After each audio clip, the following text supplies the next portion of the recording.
4장 1절부터 큰 소리로 읽겠습니다. 시작. 내게 말하던 천사가 다시 와서 나를 깨우니 마치 자는 사람이 잠에서 깨어난 것 같더라. 그가 내게 묻되 내가 무엇을 보느냐. 내가 대답하되 내가 보니 순금 등잔대가 있는데 그 위에는 기름 그릇이 있고 또 그 기름 그릇 위에 7 등잔이 있으며 그 기름 그릇 위에 있는 등잔을 위해서 7 관이 있고 그 등잔대 곁에 2 감람나무가 있는데 하나는 그 기름 그릇 오른쪽에 있고 하나는 그 왼쪽에 있나이다. 내게 말하는 천사에게 물어 이르되 내 주여 이것들이 무엇이니까 하니 내게 말하는 천사가 대답하여 이르되 내가 이것들이 무엇인지 알지 못하느냐 하므로 내가 대답하되 내 주여 내가 알지 못하나이다 하니 그가 내게 대답하여 이르되 여호와께서 스룹바벨에게 하신 말씀이 이러하니라. 만군의 여호와께서 말씀하시되 이는 힘으로 되지 아니하며 능력으로 되지 아니하고 오직 나의 영으로 되느니라. 큰 산아 내가 무엇이냐. 내가 스룹바벨 앞에서 평지가 되리라. 그가 머릿돌을 내놓을 때 무리가 외치기를 은총이 그에게 있을지어다 하리라 하셨고 여호와의 말씀이 또 내게 임하여 이르시되 스룹바벨의 손이 이 성전의 기초를 놓았은즉 그의 손이 또한 그 일을 마치리라 하셨나니 만군의 여호와께서 나를 너에게 보내신 줄을 내가 알리라 하셨느니라. 작은 일의 날이라고 멸시하는 자가 누구냐. 사람들이 스룹바벨의 손에 다림줄이 있음을 보고 기뻐하리라. 이 7은 온 세상에 두루 다니는 여호와의 눈이라 하니라. 내가 그에게 물어 이르되 등잔대 좌위에 2 감람나무는 무슨 뜻이니까 하고 다시 그에게 물어 이르되 금기름을 흘리는 2 금관 옆에 있는 이 감람나무 2가지는 무슨 뜻이니까 하니 그가 내게 대답하여 이르되 내가 이것이 무엇인지 알지 못하느냐 하는지라. 내가 대답하되 내 주여 알지 못하나이다 하니 이르되 이는 기름 부음 받은 자 둘이니 온 세상의 주님 앞에 서 있는 자니라 하더라. 아멘. 오늘은 2021년 1월 셋째 주일입니다. 스가랴서 4장 말씀을 오늘 봤는데 주제는 따랐습니다. 큰 산아 내가 뭐냐. 큰 산아 내가 뭐냐. 자, 큰 산을 향해서 내가 뭐냐 했으니까 이 산이 좋은 의미겠어요? 나쁜 의미겠어요? 우리에게 유익을 주는 의미일까요? 우리를 방해하는 의미일까요? 큰 산아 내가 뭐냐 그랬단 말이에요. 자, 우리가 새해 아침부터 큰 결심을 하고 내가 올해는 어떻게 하리라, 뭐가 이루어졌으면 좋겠다, 꿈과 목표를 딱 세워놓고 출발을 했잖아요.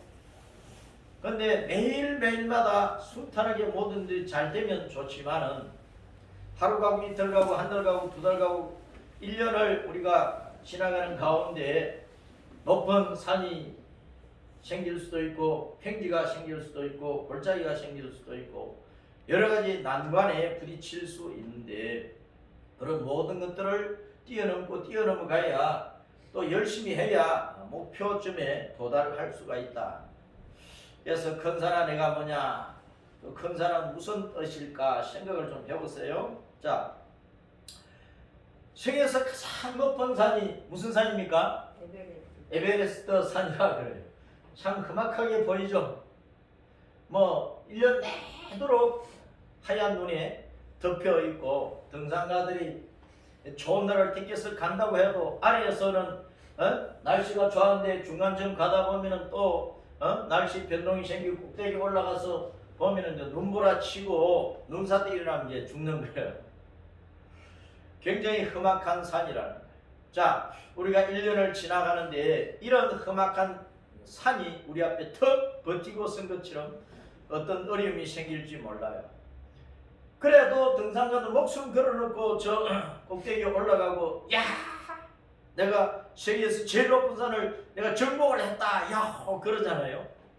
우리가 어떤 어려움도 정복을 했을 때 우리는 원하는 목표 꿈을 성취할 수 있고 거기서 성취감을 맛보면서 인생의 성공과 행복을 이루고 그 꿈을 이루었을 때 우리가 또 많은 사람들에게 베풀 수 있고 혜택을 줄 수가 있습니다. 그런 것을 우리가 생각하면서 1년을 또 지나가야 되겠는데, 우리가 여의도에 살잖아요. 여의도에는 양말산이라는 산이 옛날에 있었어요. 양말산이라는 산이 있어요. 예? 겨울에 발이 얼지 말라고 신는 양말 말고 양과 말을 키웠다는 산이 있었어요. 고려시대, 조선시대 계속해서 양과 말을 키운 산이 있었어. 그 산이 어디냐? 그 산을 무너뜨리고 무엇을 지어놨어요? 저 무슨 건물이에요? 네. 지금 이런 건물이야. 국회 의사당 자리에 높이 한 70m 정도 되는 산이 있었어. 고려시대, 조선시대에는 양과 말을 키웠어요. 그리고 민가도 좀 있고 땅콩밭도 있고, 그리고 모래 사정이 얼마나 단단한지, 그게 이제 자연적인 그 비행장도 있었고, 그 여의도 역사가 그래요. 그런데 이 여의도를 개발을 하고 메꿔야 되니까, 메꿔야 되는 흙과 돌들이 필요하잖아요. 외부에서 많은 흙과 돌들을 가지고 왔지만 우선 있는 것부터 쓰자 해가지고 양말산을 무너뜨리고 저기다가 국회 의사당을 세워놨어요. 근데 풍수지리가들이 저 터가 굉장히 안 좋대요. 너무나 안 좋기 때문에 늘 싸운다는 거야. 풍수지리가들의 말을 100% 믿을 건 안 되지만 어쨌든 그런 얘기가 있다 그 말입니다. 자, 여의도를 개발하면서 저 산을 장애물로 여긴 거예요. 방해물로 여겼다는. 그래서 무너뜨리고 국회의사당을 세워놨어요. 제가 지금 생각할 때는 여의도를 개발을 하지 않고, 자연공원 그대로 두고 공원으로 개발을 했더라면 여의도가 세계에서 가장 좋은 도시, 대도시 안에 있는 공원이 되었어요. 그리고 서울은 세계에서 가장 멋지고 아름다운 대도시가 되었을 거예요. 이 천혜에 좋은 땅을 지금 빌딩 숲으로 만들어 가지고 너무나 돈 버는 사람들, 정권과 돈 버는 사람들은 좋지만은 전체적으로 볼 때는 손해가 막심하지 않겠느냐, 그렇게 생각이 드는데, 어쨌든 개발을 하는 사람들 눈에는 장애물을 보인 거예요. 그래서 이제 무너뜨린 것입니다. 어쨌거나 우리는 우리 앞에 장애물이 있어도 그것을 우리에게 유익한 것으로 또 바꿔가는 지혜도 하나님을 받아야 됩니다. 올 한 해 동안 우리 앞에는 큰 산, 높은 산, 온갖 당장 볼 때는 장애물이야. 그런데 한면으로 보면은 예수님의 눈으로, 하나님의 지혜로 보면 그것이 큰 유익이 될 수도 있어요. 어쨌든 우리 하나님의 지혜와 능력 가운데에서 우리 앞에 어떤 산들이 나타나든지 그것을 잘 극복을 하고 뛰어넘어서 우리는 원하는 목표쯤에 도달할 수 있도록 해야 되겠습니다.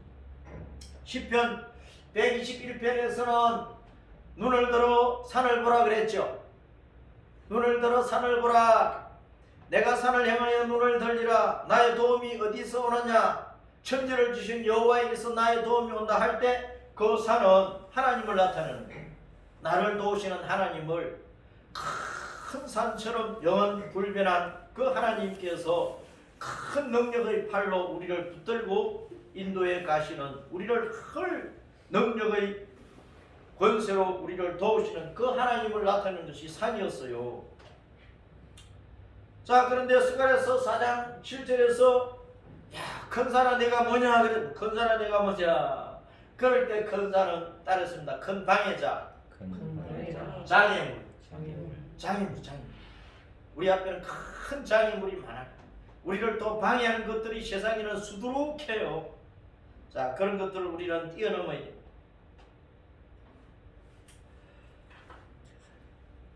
자, 보세요.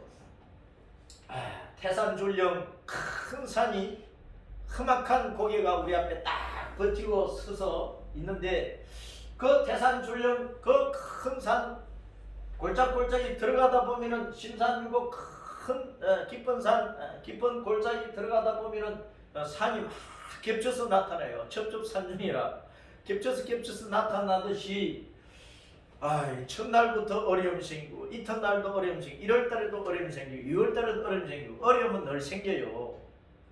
1년 내도록 어려움은 생긴다니까. 세상 전체적으로 혼란하고 여러 가지 어려운 일들이 많이 생겨요. 그렇다고 우리가 주저앉아 버리면 안 되는 거예요. 낙심하고 절망하고 포기하면 안 되는 거예요. 우리는 큰 산처럼 우리에게 큰 능력으로 같이 하나님이 계시기 때문에 그 하나님의 권세와 능력으로 그 하나님께서 우리를 건져서 이끌고 가시는 에베레스트 산보다 높은 산도 하나님께서 우리를 번쩍 들어가지고 저 평지에 데려다 놓을 수도 있잖아요. 그러니까 그 하나님을 의지하고 뛰어넘잖아요. 어떤 난관에 봉착하더라도 하나님께서 우리를 번쩍 들어서 어리의 자리에 올려주시면 우리는 성공하게 되는 것이고 좋은 믿음의 결과를 얻을 수가 있다는 거예요. 자, 그런 것들을 우리가 늘 생각을 해야 되겠습니다. 검정산을 푸른 산으로 사막화된 산을 꽃동산으로 만들어가는 그 은혜의 하나님을 우리가 만나야 되는 거예요. 자, 스가랴서 4장의 내용은 유대인들의 해방으로부터 시작이 되는 내용이에요. 유대인이 해방이 BC 538년 바사왕 고레서가 이제 돌아가도 좋다. 70년 포로생활을 했어요. 70년 동안 포로생활을 딱 마치니까 하나님께서 예언을 하신 대로 예레미야 선지자를 통해서 예언을 하신 대로 예레미야 25장이 70년 딱 끝나고 나면은 해방시켜 준다는 하나님께서 예언을 하셨거든요. 그 말씀대로 바사의 고레서 왕이 유대인들은 이제 돌아가 준다. 해방을 지켜준다. 538년에 해방령을 내린 거예요. 그래서 돌아가려고 이제 1년 동안 준비를 하고 537년에 이제 막 돌아오기를 시작을 해. 1차, 2차, 3차, 4차 계속 이제 그렇게 해서 순차적으로 돌아오는데 포로로 잡혀갈 때도 1차, 2차, 3차, 4차에 막 끌려갔거든. 돌아올 때도 1차, 2차, 3차 막 그렇게 돌아오는 거예요. 1차 포로 기간이 BC 537년에 이루어진 것입니다. 자, 그렇게 하고 이제 536년부터 하나님의 성전을 짓는 일을 하게 되는데 그때 유대인 지도자들이 누구냐면 왕족 가운데는 스룹바벨은 여호야긴 왕의 손자입니다. 왕족이 있었고 그 다음에 이제 제사장과 선지자가 있는데 제사장 가운데는 여호수아, 에스라 그 다음에 이제 선지자 밖에 스가랴가 있어요. 자, 이런 사람들이 지도자가 되어가지고 돌아온 1차에 한 5만 명 유대인들이 돌아왔거든요. 그리고 이제 그 땅에 남아있던 포로되지 않고 남아있던 사람들하고 이제 같이 모아가지고 마음을 합하여 하나님의 성전을 짓는 일을 하기를 시작을 하게 된 거예요. 그때 총독으로 세워진 사람이 스룹바벨과 느헤미야. 스룹바벨은 누구라고 해요? 왕족. 그래서 이제 스룹바벨이 이제 다윗 왕가가 이제 무너져 버리고 새로운 통치자가 일어나야 되는데 바로 그 다윗 왕가의 왕족인 스룹바벨이 총독이 되어서 이스라엘 백성들을 하나로 결집을 시켜서 하나님의 성전을 짓고 예루살렘 성을 다시 재건하는 일을 하게 되는 것입니다. 그때 지도자가 스룹바벨과 느헤미야가 총독이 되어가지고 성전과 예루살렘 성을 짓는 일을 힘있게 이루어가게 되는 거예요.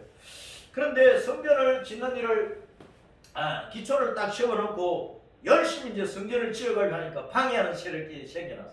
시작부터 초반부터 방해자들이 일어났다. 새 백두부터 방해가 일어날 수 있어요. 오늘 결심하고 내일 아침에 딱 출발을 하는데 방해가 일어날 수 있어요. 계약을 하고 문을 열었는데 방해가 일어날 수 있어요. 큰 포부를 가지고 새로운 직장에 들어갔는데 어떤 방해가 일어날 수 있어요. 초반부터 방해가 일어날 수 있어요. 하나님의 성전을 짓는데도 꼭 그런 일이 일어났어요. BC 536년에 성전 재건을 시작을 했습니다. 기초 토대를 닦았어요. 그러면 토대를 닦았으니까 뭐 기둥시하고 막 하면은 성전이 이루어지는데 방해꾼들이 일어났어. 그래서 16년간 중단이 되어버린 거예요. 536년 시작을 해가지고 520년까지 중단이 되어버렸어. 누가 방해했을까요? 자, 이리 보세요. 누가 방해했을까요? 사마리아 사람들. 이스라엘의 그 전체 땅을 보면 북부 지방이 이제 사마리아 도인데 그 사마리아에 이스라엘 백성들을 잡아가고 대신에 바벨론 사람들이 외국인들을 그 땅에 막 집어넣어가지고 살게 했어요. 그래서 이제 남아있던 유대인들을 섞이게 만들어버린 거예요. 호레인들이 만들어졌어요. 그들이 사마리아인들. 그래서 돌아온 유대인들, 정통 유대인들은 섞여버린 이 호렐 유대인들을 굉장히 싫어하게 된 거예요. 그럼 화합이 잘 안 되는 거예요. 사마리아 사람들이 우리도 성전 짓는 일에 동참시켜달라 그러니까 너희들은 더럽혀진 혈통 아니냐. 이방인들하고 섞여가지고 순수 유대인의 혈통을 더럽혔다. 그러니까 거룩한 하나님의 성전을 짓는 데에 너희를 동참시킬 수 없다. 동참을 안 시켜요. 그러니까 사마리아 사람들이 열불이 터진 거예요. 그래서 방해를 하는데 유프라테스 강 밑에 사마리아 도까지 그 관리를 하는 바사 제국의 관리들하고 사마리아인들이 합세를 해서 유대인들이 성전 짓는 일을 방해를 한 거예요. 그래서 바사 제국의 관리들이 유대인들이 지금 성전을 짓는 일을 하고 있는데 누구 허락을 하는 겁니까? 하면서 이제 왕에게 바사 제국의 왕에게 상소문을 막 올렸어요. 그 방해 세력을 7절에서 큰 산이라고 말하는 것입니다. 따라서 큰 산아, 내가 무엇이냐? 내가 스룹바벨 앞에서 평지가 되리라. 그가 머릿돌을 내놓을 때 우리가 외치기를 은총이 그에게 있을지어다 하리라. 자, 우리 앞에 큰 산이 나타나요. 그러나 평지가 될 수 있어요. 그것은 전적으로 내 힘으로 됩니까? 누구의 은혜로 됩니까? 하나님의 은혜로 된다. 성령의 능력으로 된다. 그 말. 하나님의 은혜로 할 수 있다. 그 말이에요. 새벽 때부터 여러분 어떤 난관에 봉착했을지라도 어떤 큰 어려움이 큰 산같이 나를 내 앞에 버티고 서서 가로막고 너 거의 할 수가 없어 하면 안 돼. 그러면서 방해를 한다고 할 때 내게는 힘이 없어. 버티고 선 놈은 굉장히 힘이 있어. 세상 빽줄이 든든해. 세상의 권세가 커요. 돈도 있고 권세도 있고 온갖 것들이 다 있는 것 같아. 나는 아무것도 없어. 그럴 때 우리는 어떻게 해야 되느냐? 어떻게 그 큰 산을 평지로 만들 수 있느냐? 누구의 은혜로? 우리 예수님의 은혜로. 우리 주님의 은혜로. 전능하신 우리 아버지 하나님의 은혜로. 우리를 늘 진리 가운데 도우시는 보혜사 성령님의 그 은혜로 우리가 큰 산도 무너뜨려서 평지로 만들어버리자. 유대인 모두가, 돌아온 유대인 모두가 스룹바벨 총독과 마음이 하나가 되었어. 스룹바벨은 하나님의 지도를 받고 이스라엘 백성들은 하나님의 지도를 받는 스룹바벨의 지도를 받아서 나아가면 지금 버티고 서 있는 큰 산을 무너뜨리고 평지로 만들어 그 위에다가 하나님의 성전을 멋지게 지을 수 있다는 거예요. 1년 동안 우리 앞에도 어떤 큰 산이 버티고 나타날지 몰라요. 평지로 만들어버려요. 거기다가 여러분들이 꿈을 세워요.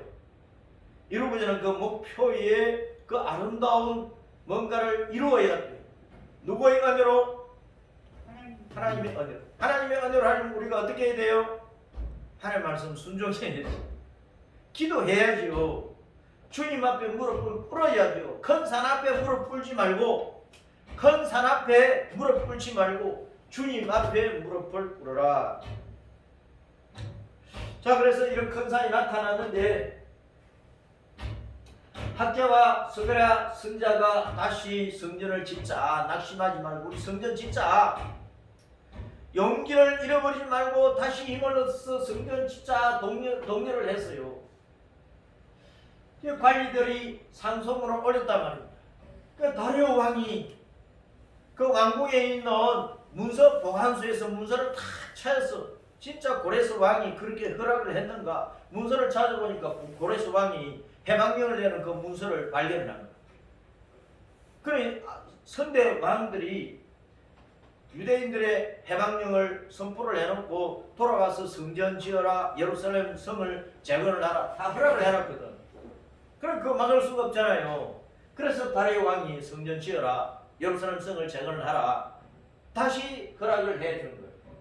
그래서 536년도에 성전 짓기를 시작을 했다가 16년 동안 520년까지 중단되어 있다가 다시 성전 공사를 시작을 해서 4년 만에 516년에 완성을 했거든요.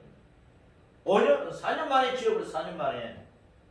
자, 1년 365일 12달을 우리가 살아가는데요.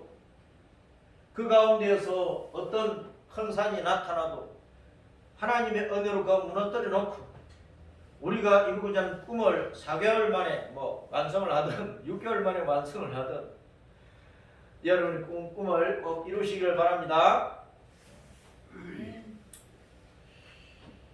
자, 그래서 이제 6절로 다시 돌아가 봅니다. 그가 내게 대답하여 이르되 여호와께서 스룹바벨에게 하신 말씀이 이러하니라. 만군의 여호와께서 말씀하시되 이는 힘으로 되지 아니하며 능력으로 되지 아니하고 나의 힘으로 나의 능력으로 되는 게 아니라 그 말입니다. 사람의 힘과 능력으로 되지 않을지라도 오직 나의 영으로 되느니라. 하나님의 능력으로 하나님의 은혜로 된다 그 말입니다. 그러므로 우리 하나님의 자녀들은 사람만 쫓아다니면 안 돼요. 우리 주변에 우리를 진짜 좋은 마음으로 도와줄 사람들도 물론 있어요. 그렇다고 사람만 의지하지 말라 그 말입니다. 사람이 처음에는 좋은 마음으로 약속을 해도 또 지나놓고 보면은 약속을 지킬 수 없는 상황이 딱 생기면은 아이고 내가 못 도와주겠네 어쩌지 이렇게 나오는 때가 많잖아요. 그러니까 우리는 항상 하나님을 의지를 해야 됩니다. 또 사람은 거짓되기 때문에 이빨림으로 사탕발림으로 그 틀림없이 내가 해준다고 걱정하지 말라고 아무 염려하지 마 나만 믿으라고 그렇게 하는 사람들이 있잖아요. 그런데 나중에 그것이 덩쳐먹는 것이 되어버릴 수도 있습니다. 그러므로 우리는 언제나 하나님을 의지하고 하나님의 성령의 능력으로 이루어지 우리가 하나님 앞에 기도하면 성령께서 하나님의 영인 성령께서 우리에게 지혜를 주시는 거예요. 깨달음을 주시는 거예요. 믿음을 주시는 거예요. 상대방이 사람이 나를 돕고자 했던 사람이 사기꾼인지 진짜 도와줄 사람인지 깨닫게 하시는 그 은혜가 우리에게 임해요. 그러므로 우리가 실수하지 않고 큰 산을 무너뜨리고 팽지로 만들어서 그 위에 우리의 좋은 꿈의 목표를 달성하려면 믿음의 목표를 달성하려면 항상 성령님을 의지를 해요. 성령님을 의지한다는 건 말씀을 믿는 것이고 기도하는 것입니다. 성령님의 은혜로 여러분들이 큰 산도 평지가 되는 그 은혜 가운데서 하나님의 성전을 지어가시기를 바랍니다. 하나님의 성전은 예수님께서 내가 성전이다 그러죠. 헤롯 왕이 40년 동안 짓고 있는 그 큰 건물의 성전을 예수님의 제자들이 와 하고 좋아하니까 예수님께서 야 이거 무너뜨려버려. 내가 사흘 만에 다시 짓는다. 하신 거예요. 그때 그 성전은 예수님 자신의 그 몸을 두고 하시는 말씀. 사흘 만에 다시 부활하시는 예수님이 성전이 참 성전이시다 하는 것을 말씀을 하신 것이다 그 말입니다. 그 다음에 이제 고린도서 3장과 6장에서 보면은 예수님을 구주로 믿는 성도가 우리가 성전이요 성전. 성령께서 우리 안에 계시잖아요. 하나님께서 말씀으로 빛으로 생명으로 성령으로 우리 안에 계시잖아요. 그러니까 우리가 참 하나님의 성전이다 그 말. 그 다음에 이제 요한계시록 21장에 가면은 하늘과 새 땅 천국에는 성전이 안 보이더라 그래. 성전이 없다 그랬어요. 왜 안 보이느냐? 왜 없느냐? 전능하신 주 하나님 어린 양 예수님 자신이 성전이시기 때문에 건물 성전은 없다고 하신 거예요. 건물 성전은 없다. 하늘과 새 땅에는 건물 성전이 없다. 예수님 자신이 하나님 자신이 성전이기 때문에 그렇다. 그래서 우리는 하나님의 성전을 잘 지어가야 됩니다. 성전을 잘 지어야 된다. 눈에 보이는 이 건물을 수천조를 들여가지고 멋지게 지어라 그 말이 아니고 내 몸의 성전을 잘 지어야 된다. 이 빌딩 전체를 리모델링 해가지고 이 건물 전체 11층까지 전체를 예배당으로 쓰면 좋겠지요. 여의도 사람이 다 온다면, 서울시 사람이 다 온다면. 그러나 그런 성전이 아니라는, 그런 성전이 아니라고. 내 몸의 성전을 잘 지어야 된다. 그런. 자, 신자의 성전이 완공되어야 되는데 에베소 2장 20절을 봅니다. 읽어봅니다. 시작. 너희는 사도들과 선지자들의 터 위에 세우심을 입은 자라. 그리스도 예수께서 친히 모퉁이 돌이 되셨느니. 예수님이 기초돌이, 예수님이 모퉁이 돌이. 그 위에 기둥을 세워 방을 만들고 지붕을 덮으면 집이 만들어지잖아요. 우리 신자 자신이 예수님 위에 세워지는 성전이라는 거예요. 21절에 보면은 그의 안에서 건물마다 서로 연결하여 주 안에서 성전이 되어가고 각 성도가 예수님 안에서 하나의 하나님의 성전으로 세워져 가는 거예요. 2장 22절에 너희도 성령 안에서 하나님이 거하실 처소가 되기 위하여 그리스도 예수 안에서 함께 지어져 가느니라. 예수님 안에서 함께 하나님의 성전으로 지어져 가는 거예요. 지어져 가는 거예요. 어떤 성도는 기둥이 될 수도 있고 어떤 성도는 숟가락이 될 수도 있고 어떤 성도는 벽이 될 수도 있고 어떤 성도는 벽돌 한 장이 될 수도 있고 자 그런 식으로 해서 하나의 건물이 완성이 되는데 우리는 하나님의 성전으로 세워져 가요. 각 성도가 하나님의 성전이기도 하지만은 각 성도가 모인 곳이 교회잖아요. 그렇죠? 각 성도가 모인 곳이 교회인데 목사든 장로든 권사든 모든 성도들이 모여서 한 교회를 세워간단 말이에요. 이 교회가 모여서 노회를 세우고 노회가 모여서 총회를 세워가고 이런 모든 입파, 접파, 교파를 초월해서 한국교회 전체가 한국교회고 온 세계에 흩어진 모든 성도들이 모이면 세계교회라. 그것이 다 예수님 안에 있어요. 예수님 안에 있다니까. 모든 성도가 모든 교회가 예수님 안에 있다고. 예수님 안에서 성전은 하나가 되어야 됩니까? 두 개가 되어야 됩니까? 하나밖에 없잖아요. 성전은. 그러니까 뭐 이파저파 따지지 말라고요. 장로교파, 진여교파, 무슨 성결교파, 순복음교파 따지지 말라니까. 내가 예수님 잘 믿으면 돼. 내가 예수 그리스도 안에 있으면 된다고. 그렇지 않으면 교파가 무슨 소용이 있습니까? 예수님 밖에 있으면. 예수님 안에서 모든 예수님 믿는 성도들이 하나님께서 계시고 하나님께서 영광 받으시는 하나의 성전으로 세워져 가요. 그래서 우리는 나의 신앙이 중요하면 남의 신앙도 중요하니까 서로를 잘 돌아보라고 합니다.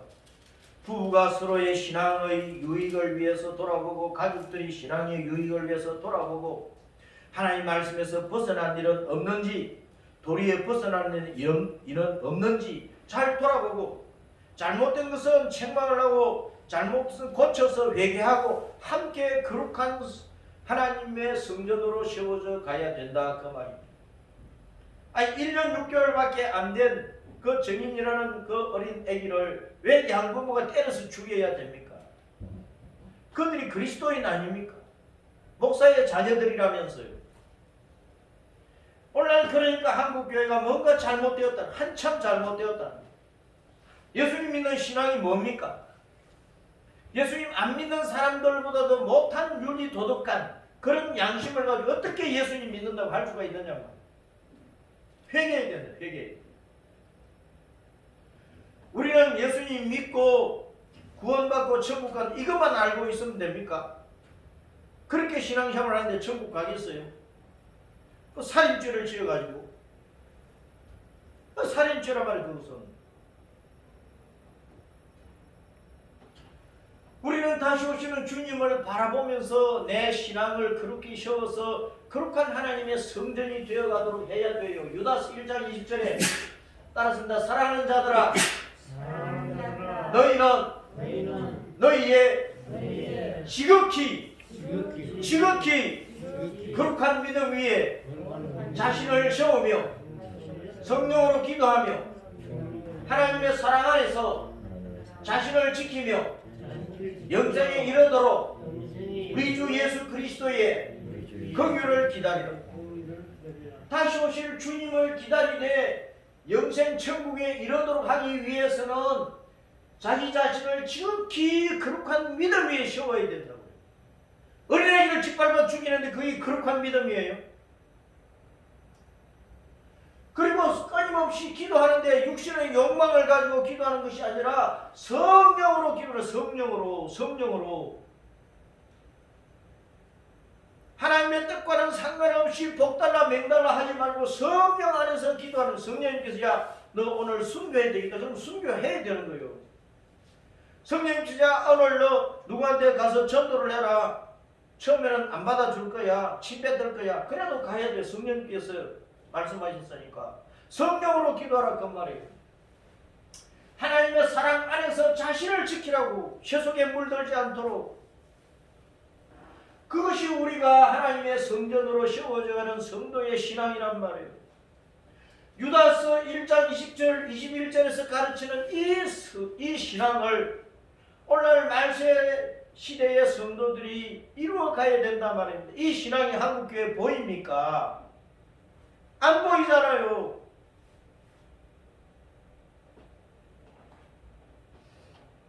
그래서 나는 진짜 믿음이 있는 사람인지 살펴봐야 돼. 누가복음 18장 8절에 내가 너희에게 이르노니 속히 그 원한을 풀어주리라. 그러나 인자 올 때 세상에서 믿음을 보였느냐? 세상에서 믿음을 보였느냐? 믿는 자는 많지요. 믿는 자는 한국에 800만, 1000만, 1200만도 얘기를 했었어요. 온 세계에 예수님 믿는 사람이 얼마나 될까요? 뭐 7억, 8억, 10억이라고 얘기 안 하겠습니까? 근데 그렇게 믿는 자는 많아도 믿음을 보였느냐? 유다서 1장 20절, 21절에서 말씀은 그런 믿음이 있느냐는 그런 믿음이 주님이 원하시는 믿음을 가져야 돼요. 내가 나름대로 나는 믿음이 있어요. 나는 100점짜리예요. 내가 아무리 그렇게 떠들어도 주님께서 보실 때 그것이 바른 믿음이냐? 그것이 중요하지 않습니까? 계시록 2장 10절에는 일사각오의 신앙을 가지라고 말합니다. 마지막 때는 진짜 그래야 돼요. 너는 장차 받을 고난을 두려워하지 말라. 고난이 많이 생긴다는 거예요. 큰 산이 생긴다는 거예요. 볼저다 마귀가 장차 너희 가운데서 몇 사람을 옥에 던져 시험을 받게 너희가 10일 동안 환난을 받으리. 자 보세요. 고난이 일어난다니까요. 마귀가 온 세상을 휘저어 놓아요. 마귀가 사람들의 신령 속에 악한 것들을 집어넣어 놓아요. 교회를 막 세속화시켜요. 그래서 신실한 성도들을 잡아가는 옥에 감옥에 가두는 일도 해요. 열흘 동안 환난을 당하리라. 10이라고 하는 숫자는 충만한 숫자거든. 많은 환난을 당한다. 극한 환난을 당한다. 죽는 일도 생긴다는 거예요. 그때도 믿음 지키라고. 내가 죽도록 충성하라. 죽는 순간에도 예수님을 인정하고 예수님을 고백하고 당신도 예수님 믿으라고 할 수 있는 그런 신앙을 가지라. 그게 죽도록 충성하는 거예요. 이 충성을 따르는 신실하라는 뜻이거든요. 신실하라. 믿음 지키라 그 말입니다. 믿음 지키라. 죽는 순간에도 죽는 상황 속에서도 믿음을 지키라 그 말입니다. 북한 지하교회 성도들은 숨어서 예배를 드리면서 잡혀가도 내가 예수님을 떠나지 않겠다는 그 믿음의 각오를 가지고 그렇게 신앙생활을 하고 있는 거예요. 우리는 코로나 때문에 다 도망가 버리고 없어. 그래야면 내가 생명의 면류관을 내게 주리, 생명의 관을 내게 주리라. 귀 있는 자는 성령이 교회들이 하시는 말씀을 들을지다. 이기는 자는 둘째 사망의 해를 받지 않으리. 모든 큰 산을, 방해하는 큰 산을 이겨야, 난관을 뚫고 나가야, 마귀가 갖다주는 모든 환난을 죽도록 충성한 믿음으로 이겨야 지옥을 피할 수 있다는, 지옥을 피할 수 있다는, 둘째 사망의 지옥을 피할 수 있다는. 그래서 우리가 영생 천국에 돌아가는 거예요. 일사가구의 신앙이 마지막 때에는 필요한 것입니다. 서로 바벨은 뜻이 뭐냐면 바빌론에 흩어진 또는 뿌려진 그런 뜻입니다. 서로 바벨론은 이제 서로 흩어졌다, 뿌려졌다 그런 뜻입니다. 유대인들이 바빌론에 끌려갔어요. 온 세상이 흩어진 거야. 유대인들이 잡혀가가지고 흩어졌는데 그 흩어진 곳에서 복음을 전하면, 믿음을 전하면 영생의 열매를 거두는 거예요. 자, 환난과 심판과 재앙으로 우리가 이 세상에 여러 곳으로 흩어져도 그 흩어진 곳에서 우리가 예수님을 믿는 신앙을 죽도록 지키고 복음의 씨를 뿌리면 영생의 열매를 풍성히 거두게 되는 거예요. 그러면 여호와께서 기억하시는, 우리가 지금 스가랴서 성경을 보잖아요. 스가랴서 말씀이잖아요. 스가랴의 뜻이 뭐냐? 제카르야. 따라서 이제 여호와께서 기억하신다. 여호와께서 기억하신다는 뜻이에요. 스가랴. 사도행전 1장 8절에 보면은 예수님께서 땅까지 나가서 복음을 전하라 지상 명령을 하셨는데 그것을 수행함에 있어서 큰 산이 떡 버티고 가로막았어도 8장 1절에 보면은 1장 8절에 땅까지 복음 전하라 그랬잖아요. 근데 거꾸로 하면 8장 1절에 보면은 유대인들이 환난을 받고 핍박을 받아가지고 막 뿔뿔이 흩어졌어요. 그런데 흩어진 곳에서 복음을 전하는 거예요. 그래서 이방인 교회가 막 그때 생겨져요.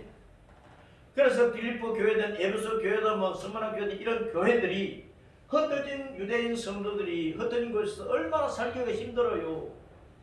흩어진 곳에서 직장을 당장 잡았겠어요. 먹을 것도 없는 거지 생활을 하는 가운데서도 복음을 전했다. 예수님을 전했어. 그래서 이방인 교회를 세운 거예요. 여러분, 내가 죽을 상황에 빠져도 예수님을 버리지 마세요. 교회를 버리지 마세요. 복음을 박차버리지 마세요. 내가 아무리 실패해, 내가 아무리 기절 초풍할 일을 당해도 믿음을 버리지 말고 예수님 부르고 예수님 앞에 기도하고 예수님 전도 그렇게 해보세요. 놀라운 일이 일어나는, 나도 회복되고 다른 사람까지 살리고 주님의 큰 교회를 세워가는 일들이 생겨버린다 그 말이에요. 그래서 우리는 큰 산을 무너뜨리고 그 무너진 팽지 위에 주님의 교회를 세워가야 돼요. 앞에서 이제 사도행전 1장 8절과 8장 1절을 제가 말씀했는데, 자 1장 8절에 뭐라고 하셨느냐? 오직 성령이 너희에게 임하시면 너희가 권능을 받고 예루살렘과 온 유대와 사마리아 땅을 이르러 뭐라고요? 내 증인이 되라. 내 증인. 예수님의 증인이 되라고. 흩어져서 뭐 해야 되느냐? 예수님 증인으로 살아야 된다. 해외에 출장을 가고 사업자 어디를 가고 무슨 일을 하고 하든 우리는 그 속에서 예수님 증인의 삶을 살아야 돼. 언제나 우리는 예수님을 전해주고 소개하고 복음을 전하고 천국 가는 길을 알려줘야 된다. 8장 1절을 뭐라고 했느냐? 사울은 그가 죽임당함을 받더니 서대반 죽이는 일에 사울이 앞장서서, 서대반은 예수님 죽도록 충성한 사람이잖아. 사울이 아직 예수님 모를 때, 바울이 사울이라는 이름을 가지고 아직 예수님 모를 때 서대반 죽는 것을 당연히 여긴 거예요. 그날에 예루살렘에 있는 교회에 큰 박격이 있어서 사도회는 다 유다와 사마리아 모든 땅으로 흩어졌어요. 흩어진 땅에서 앞에서 1장 8절에서 유대와 사마리아 땅들을 내 증인되라 했으니까 흩어진 성도들이 예수님을 전했다는 거예요. 그 어려운 생활 속에 예수님을 전했어요. 그래서 온 땅에 주님의 교회가 세워져 가는데 8장 4절에 보면 그 흩어진 사람들이 두루 다니며 복음의 말씀을 전했다. 복음의 말씀을 전해 흩어진 사람들이. 그러니까 9장에 가서 보니까 그래야 온 유대와 사마리아와 갈릴리와 사마리아 교회가 평안히 든든히 있어가고 주님을 경외함과 성령의 위로 지나가야 수가 더 많아지니라. 흩어진 성도들이 복음 전하니까 흩어진 곳에서 복음 전하니까 유대든 갈릴리든 사마리아든 곳곳마다 교회가 세워졌어요. 그래 계속해서 부흥이 되어갔다 그 말입니다. 그래서 여러분 스룹바벨의 승리를 올해 우리도 쟁취해야 됩니다. 큰 사람이가 뭐냐? 큰 장애물 방해물 내가 뭐냐? 내가 스룹바벨 앞에서 평지가 되리라. 흩어진 곳에서 우리는 복음의 씨를 뿌리면 평지가 되어버립니다. 내가 실패했어도 그 속에서 예수님 붙잡고 믿음을 뿌리면 평지가 되어버려요. 그것처럼 은혜가 내 없어지고 하나님의 큰 은혜로 뭔가 세워지는 거 좋은 것들이. 큰 사람이가 뭐냐? 내가 스룹바벨 앞에서 평지가 되어. 우리는 이 말씀을 계속 배워야 되겠어. 오늘 한 해 동안. 알았죠? 알았습니다. 큰 사람, 내가 무엇이냐? 내가 스룹바벨 앞에서 평지가 되리라.